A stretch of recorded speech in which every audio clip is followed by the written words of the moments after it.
Hello everyone, welcome to my channel. और आज हम पढ़ने वाले हैं हीमोग्लोबिन के बारे में। ठीक है, तो हीमोग्लोबिन का हम इसमें फॉर्मेशन, स्ट्रक्चर, टाइप सब देखेंगे। ठीक है, और आयरन की मेटाबॉलिज्म वो भी देखेंगे, आयरन की रिक्वायरमेंट्स और उसका एक्सक्रीशन भी देखेंगे। ठीक है, तो सबसे पहले हमें जो ज़रूरत है हीमोग्लोबिन की फॉर्मेशन समझने से पहले वो ज़रूरत है हमें कि हम उसका स्ट्रक्चर देख लें। एक बार स्ट्रक्चर कैसा होता है, तो सबसे पहले हमारा जो हीमोग्लोबिन, हम जनरली हीमोग्लोबिन ए हमारी बॉडी में प्रेजेंट होता है और हम हीमोग्लोबिन ए मोस्ट कॉमन है तो उसी को ही हम लेके समझेंगे।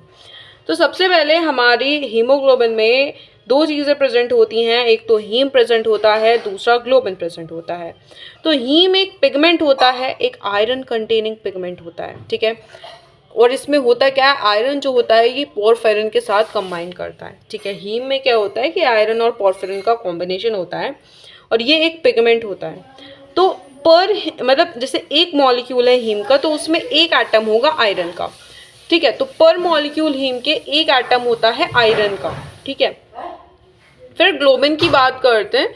तो ग्लोबिन में क्या होती हैं, 4 पॉलीपेप्टाइड्स चेन होती हैं। ठीक है, ग्लोबिन कौन सा पार्ट होता है इसका, जो पॉलीपेप्टाइड चेन होती हैं दैट इज ग्लोबिन। उसमें 2 अल्फा चेन होती हैं और 2 बीटा चेन होती हैं। फिर अब ये जो हम स्ट्रक्चर देख रहे हैं ये किसका स्ट्रक्चर है, हीम का स्ट्रक्चर है, जहाँ पर ये आयरन एटम हो गया और ये हो गई पायरोल की रिंग्स। तो हम बात करते हैं हीमोग्लोबिन मॉलिक्यूल की, तो इसमें 4 हीम होते हैं। ठीक है, एक हीमोग्लोबिन मॉलिक्यूल में 4 हीम के ग्रुप होंगे और 4 चेन्स प्रेजेंट होंगी हीम में। अब मैंने आपको बताया कि एक हीम में एक एटम होता है आयरन का, तो यहाँ पर 4 हीम है तो 4 आयरन के एटम हो गए और एक आयरन का एटम एक मॉलिक्यूल ऑफ ऑक्सीजन के साथ कंबाइन करता है। तो यहाँ पर जब 4 मॉलिक्यूल ऑफ आयरन है तो ये 4 मॉलिक्यूल ऑफ ऑक्सीजन के साथ क्या करेंगे, कंबाइन करेंगे। राइट, अब हम इसका क्या देखने वाले हैं, फॉर्मेशन देखने वाले हैं। फिर फॉर्मेशन में क्या होता है कि हम देखते हैं कि 2 succinyl coenzyme A 2 molecules of glycine के साथ कंबाइन करके 4 मॉलिक्यूल्स ऑफ पायरोल बनाता है। I repeat, 2 molecules of succinyl coenzyme में कंबाइन करते हैं 2 मॉलिक्यूल्स ऑफ ग्लाइसिन के साथ और 4 मॉलिक्यूल्स बनाते हैं पायरोल के। फिर ये जो 4 मॉलिक्यूल्स होते हैं पायरोल के, ये प्रोटोपोरफायरिन 9 बनाते हैं। क्या बनाते हैं, प्रोटोपोरफायरिन 9 बनाते हैं। फिर प्रोटोपोरफायरिन 9 आयरन के प्रेजेंस में हीम बना लेता है। हीम जो होता है जब ये पॉलीपेप्टाइड के साथ कंबाइन करता है, जो पॉलीपेप्टाइड चेन्स होती हैं उनके साथ कंबाइन करता है तो ये हीमोग्लोबिनिक चेन्स बना लेता है। हीमोग्लोबिनिक चेन्स कौन सी होती हैं, अल्फा और बीटा वाली। ठीक है, तो इस हीम ने पॉलीपेप्टाइड चेन के साथ कंबाइन करके हीमोग्लोबिनिक चेन्स बना ली। अब 2 अल्फा की चेन्स आ गई, 2 अल्फा की हीमोग्लोबिनिक चेन्स आ गई और 2 बीटा की हीमोग्लोबिनिक चेन्स आ गई। अब इन दोनों ने मिलके क्या बना लिया, हीमोग्लोबिन ए बना लिया।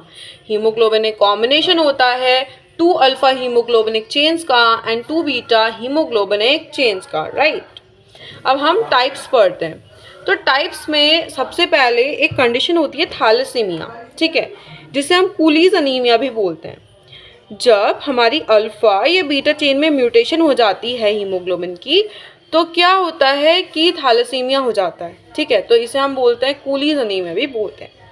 ठीक है, अब हीमोग्लोबिन ए जो है वो हमें अडल्ट्स में मिलता है सभी, जिसमें 2 अल्फा की चेन होती हैं, 2 बीटा की होती है और ये most common type of haemoglobin है। तो हम ये देखते हैं कि सबसे ज़्यादा यही पाया जाता है। उसके बाद HbA2 हीमोग्लोबिन A2 होता है, इसमें 2 अल्फा की 2 डेल्टा की चेन्स होती हैं। फिर जो हीमोग्लोबिन F होता है वो हमें जो है जनरली वो इन्फेंट्स में पाया जाता है। ठीक है, इन्फेंट्स में पाया जाता है और इसमें 2 अल्फा की चेन होती हैं और 2 गामा की चेन होती हैं। हम पढ़ रहे हैं अब combination of haemoglobin with oxygen, कि हीमोग्लोबिन ऑक्सीजन के साथ कैसे कंबाइन करता है। ठीक है, सबसे पहले जो हीमोग्लोबिन होगा वो उसका काम क्या है, आप सबसे पहले उसका काम बताइए। उसका काम है टिश्यूज़ को ऑक्सीजन देना। ठीक है, तो जब उसको टिश्यूज़ को आगे देना ही है उसे ऑक्सीजन छोड़नी पड़ेगी। ठीक है, जब उसे टिश्यूज़ को ऑक्सीजन देना ही है तो वो क्यों ज़्यादा स्ट्रॉन्ग बॉन्ड बनाएगा, लूज बॉन्ड बनाएगा। ठीक है, क्योंकि आगे तो उसे देना ही है, छोड़ना ही है ऑक्सीजन को। ठीक है, तो वो लूज बॉन्ड बनाएगा। और ये बनाता है, जो हीमोग्लोबिन होता है ये लूज बॉन्ड बनाता है और रिवर्सेबल बॉन्ड भी बनाता है, मतलब ऑक्सीजन इसके पास वापस आना चाहेगी ज़्यादा होकर, ठीक है, ज़्यादा पैसा लेके, तो ये क्या करेगा, उसको एक्सेप्ट भी कर लेगा, ठीक है। तो ये ऑक्सीजन के साथ रिवर्सेबल बॉन्ड बनाता है, छोड़ भी सकता है, अपना भी सकता है, ठीक है। सबसे पहले तो ऑक्सीजन जो है वो आयरन के जैसे हीमोग्लोबिन में आयरन प्रेजेंट होता है तो उसके 2 पॉजिटिव बॉन्ड के साथ कंबाइन नहीं करेगी, ठीक है। ये हमेशा लूज कोऑर्डिनेट बॉन्ड बनाएगी जिससे कि ये ईजिली टिश्यूज़ को मिल सके, ठीक है। और जो हमेशा टिश्यूज़ को मॉलिक्यूलर ऑक्सीजन मिलती है रादर देन आयनिक ऑक्सीजन, कभी भी आयनिक फॉर्म में ऑक्सीजन का ट्रांसफ़र नहीं होगा, मॉलिक्यूलर ऑक्सीजन का ही ट्रांसफ़र होगा, ठीक है। उसके बाद हम आयरन मेटाबॉलिज्म की बात करते हैं। तो हमको 4 से 5 ग्राम आयरन की डेली रिक्वायरमेंट होती है, ठीक है, जिसमें से 65% जो है वो हमारा हीमोग्लोबिन में चला जाता है, ठीक है, 4% मायोग्लोबिन में और 1% हमारा बाकी कंपाउंड्स में चला जाता है। 0.1% आयरन का कंबाइन होता है ट्रांसफेरेंट प्रोटीन के साथ। आई रिपीट, 0.1% जो होता है आयरन का वो ट्रांसफेरेंट प्रोटीन के साथ कंबाइन कर जाता है और ब्लड, ठीक है, ट्रांसफेरेंट प्रोटीन कहाँ होता है, ब्लड में होता है। और 15 to 30% जो है वो फर्दर यूज़ के लिए हमारा रेटिकुलो एंडोथेलियल सिस्टम में और लिवर पैरेन्काइमल सेल्स में जाके स्टोर हो जाता है।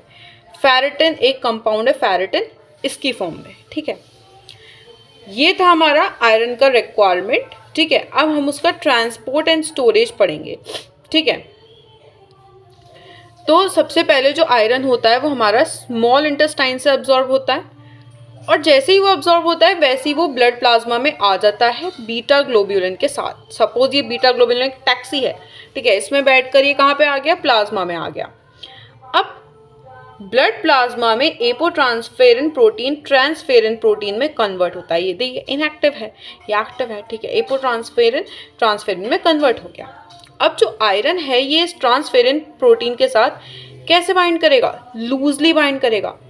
इसलिए लूजली बाइंड करेगा, इसका भी वही हाल है हीमोग्लोबिन और ऑक्सीजन वाला, इसलिए लूजली बाइंड करेगा क्योंकि आगे जाके ट्रांसफेरेंट प्रोटीन को इसे टिश्यूज़ के पास छोड़ना ही है, ठीक है, इसका स्टेशन है टिश्यूज़, यहाँ तक इसे पहुँचना है, तो ये लूजली बाइंड करता है ट्रांसफेरेंट के साथ उसके बाद ताकि किसी भी टिश्यूज़ को दिया जा सके, ठीक है। अब जब हमारी बॉडी में एक्सेस आयरन आ जाता है और या फिर जो भी हमारे पास आयरन बचता है वो हमारा लिवर पैरेन्काइमल सेल्स में और रेटिकुलो एंडोथेलियल सिस्टम में स्टोर हो जाता है, किसकी फॉर्म में, फेरेटिन की फॉर्म में, ठीक है। अब ध्यान रखने वाली बात यह है कि बहुत छोटी अमाउंट में ही आयरन जो है वो फेरेटिन में प्रेजेंट होता है, ठीक है। आयरन जो फेरेटिन है वो एक कंपाउंड है, उसमें बहुत कम मिनिमल क्वांटिटी में आयरन प्रेजेंट है, ठीक है। अब फेरेटिन में जो आयरन स्टोर्ड होता है ना उसे हम स्टोरेज आयरन बोलते हैं। तो फेरेटिन एक कंपाउंड है जिसकी फॉर्म में आयरन जो है वो लिवर पैरेन्काइमल सेल्स और रेटिकुलर एंडोथेलियल सिस्टम में स्टोर होता है और फेरेटिन में जो आयरन प्रेजेंट होता है उसे हम स्टोरेज आयरन कहते हैं। अब आयरन की जो कुछ क्वांटिटीज़ हैं, ठीक है, smaller quantities of iron in storage pool are extremely insoluble for called as haemosiderin. अब ये हमारा जो फेरेटिन में आयरन स्टोर था उसे हमने स्टोरेज पूल बोल दिया, यहाँ पर एक मिस्टेक है, यहाँ पर स्टोरेज पूल है, ठीक है। तो जो हमारा फेरेटिन है उसमें जो आयरन स्टोर है उसे हमने स्टोरेज पूल बोल दिया। अब इस स्टोरेज पूल में भी कुछ क्वांटिटीज़ ऐसी होती हैं आयरन की जो कि एक्सट्रीमली इनसॉल्युबल होती हैं, वो सॉल्व ही नहीं होती, ठीक है, वो डिज़ोल्व ही नहीं होती, तो उन्हें हम क्या बोलते हैं, हम उन्हें हीमोसिडेरिन बोलते हैं। क्या बोलते हैं हम उन्हें, हीमोसिडेरिन बोलते हैं, ठीक है। अब हम बात करते हैं कि हमारी बॉडी से डेली कितना लॉस होता है आयरन का। तो हमारी बॉडी से 0.6 मिलीग्राम जो आयरन है वो फीसेस की फॉर्म में रिमूव हो जाता है और 1.3 मिलीग्राम पर डे वुमेन अपना मेंस्ट्रुअल फेज के दौरान आयरन को लूज़ करती हैं। इसलिए कहते हैं कि वुमेन को आयरन को कंज्यूम करना चाहिए क्योंकि उनकी बॉडी से ऑलरेडी ये लॉस हो रहा होता है, ठीक है। उसके बाद रिक्वायरमेंट्स फॉर हीमोग्लोबिन फॉर्मेशन। अब हमें हीमोग्लोबिन बनाना है तो उसके लिए हमें क्या क्या चाहिए, तो सबसे पहले जो मेन कंपोनेंट हीमोग्लोबिन का है वो आयरन है, तो हमें सिंपल बात है आयरन तो चाहिए। फिर हमें प्रोटीन्स चाहिए, फोलिक एसिड चाहिए, विटामिन B12 चाहिए, कॉपर चाहिए। कॉपर क्यों चाहिए? क्योंकि ये आयरन का एब्जॉर्प्शन बढ़ा देता है गैस्ट्रो इंटेस्टिनल ट्रैक्ट से, जिसमें कहाँ से बढ़ाता है? मेन एरिया कौन सा है इसका? ड्यूोडेनम और प्रॉक्सिमल इलियम में से ये आयरन का अब्जॉर्प्शन बढ़ा देता है और फिर हमको चाहिए कोबाल्ट। ठीक है, तो I hope you like the video. Don't forget to like, subscribe and share my channel. Thank you.